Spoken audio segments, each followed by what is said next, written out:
The first time I saw him crouched in front of the dryer, the damp fabric of his shirt stretching across his back, I should have turned around.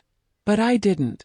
I stayed there, my arms tense around the laundry basket, pretending that was why I couldn't move. Pretending the thud of my heart wasn't louder than the steady hum of the machine. His name was Adam. He was supposed to be fixing the vent. My husband, Paul, had asked him to stop by after work and take a look at it. It was nothing more than a favor between old acquaintances, or at least that was how it began. But what happened that night didn't feel simple or small or casual. Adam had been around for years. He and Paul had gone to college together, and since then, Adam had been the person we called when we needed an extra hand, trimming the hedge in the summer, patching the roof before the first frost, joining for cookouts and birthday dinners. He'd always been there, always kind, never intrusive. Just steady, helpful, polite. I'd never looked at him long enough to notice much more. Until that night, when the storm swept in and he stayed over because the roads had flooded. It was just one evening, one flash of lightning across the window, one sudden power cut, and suddenly I saw him differently. He looked older somehow, more certain. Or maybe it was me who'd changed. His hair was still wet from the rain, sticking to his forehead, and his gray shirt clung to his shoulders, darker in patches where it hadn't dried. He came into the laundry room carrying a pile of towels, asking softly if I needed help with a basket. I told him no, but he didn't leave. He just stood there, close enough that I could feel the warmth radiating from him, the quiet in that small room wrapping around us. That silence felt like something I hadn't known in years.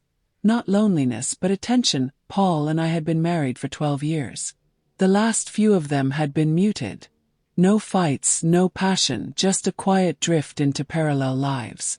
Our days were full of tasks, bills, meetings, grocery lists, but empty of touch, of laughter, of anything that made us feel real together. I couldn't remember the last time his hand had found mine without purpose. Sometimes I'd lie in bed beside him and feel as though I was dissolving, fading into the space between our separate breaths. Oh, when Adam's fingertips brushed the back of my shirt that night, light but deliberate, I didn't move away. I should have. I knew it instantly. But instead, I leaned back against the warm edge of the dryer. The heat seeped through my skin, grounding me. His breath was close enough to stir the hair near my neck. Something inside me, long sealed away, cracked open. He didn't rush. He just stood there, his hand hovering at my side, waiting. The pause between us was a question. I gave a small nod. That was all it took. When he kissed me, it wasn't wild or thoughtless. It was patient, deep, a kind of ache unfolding. His hand slid beneath my sweatshirt, the old stretched one I wore without thinking, and he touched me like it meant something, like I was still worth noticing. His forehead rested against mine. Our breaths mingled. The air felt thick, suspended. Then slowly he stepped back. No words. Just the sound of the dryer cycling through its last minutes. He left the door half open behind him. I stayed sitting there on the edge of the machine, one sock slipping down my ankle, staring at the floor. I wasn't sure if I just made the worst mistake of my life, or the most honest choice in years. By morning, his truck was gone. His coffee mug sat abandoned on the counter, half full, a spoon still inside. Paul didn't ask about him. Didn't even glance at the cup. He just scrolled through his phone, reading the news while sipping from his own mug. I forgot to make breakfast and he didn't notice. We were two ghosts sharing a kitchen, pretending it was a home. Later, under the shower, I let the water hit my back and ran my fingers along my ribs, the same spot where Adam's hand had paused. There was a small scar there from a surgery years ago.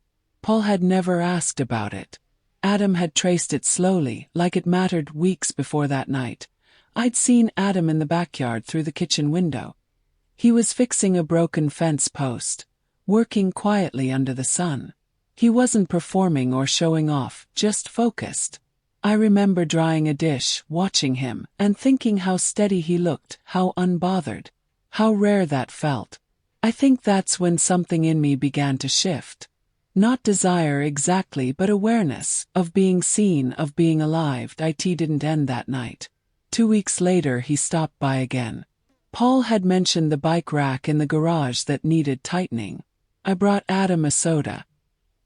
He took it from me, his fingers brushing mine, and the look he gave me said more than words ever could that we didn't speak much.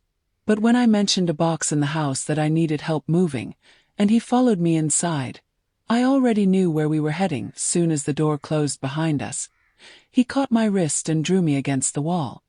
His kiss was harder this time. Less waiting, more need. My body responded before my mind could. His hands moved quickly, his breath hot against my neck. I didn't stop him. Didn't want to. I just let the moment take us. When it was over, we stood there in silence. We didn't look at each other. Just adjusted our clothes and pretended nothing had shifted. But everything had, that night. I sat beside Paul on the bed while he went on about a project at work. His voice flat, distant. He never looked up. I nodded at the right times, though my mind wasn't with him. I was still back in the garage against the wall, remembering the weight of Adam's hands. I waited for the guilt to come. Didn't. Only a hollow calm. The same steady hum I'd heard in the laundry room. It happened once more after that. Quick, quiet, in the pantry of all places. I don't remember what excuse we had for being there together. He didn't speak when he reached for me. I didn't ask him to stop. The shelves pressed into my back, jars rattling softly. I could smell cinnamon, dust, and something electric in the air. Then it was over. He stopped coming by after that. No message, no explanation. The light in the hallway stayed broken. The gutter sagged again. The bike rack was still loose. It was like he'd been erased, except for the mug still tucked in the cabinet, and the memory that wouldn't fade. Months passed. The days went on as they always had. Paul and I spoke about errands, about the neighbor's new dog, about nothing that mattered. Sometimes when I folded laundry, I'd rest my hand on top of the dryer, the same place I'd sat that night, and try to recall the exact feeling of being wanted. Not out of habit, not out of obligation, but simply because someone had chosen me in that moment. I don't think it was really Adam I wanted. It was what he represented, a reflection of the person I used to be before the silence of marriage swallowed me, before I began mistaking routine for safety. Sometimes I tell myself it was just loneliness, lapse, a small rebellion against the numbness.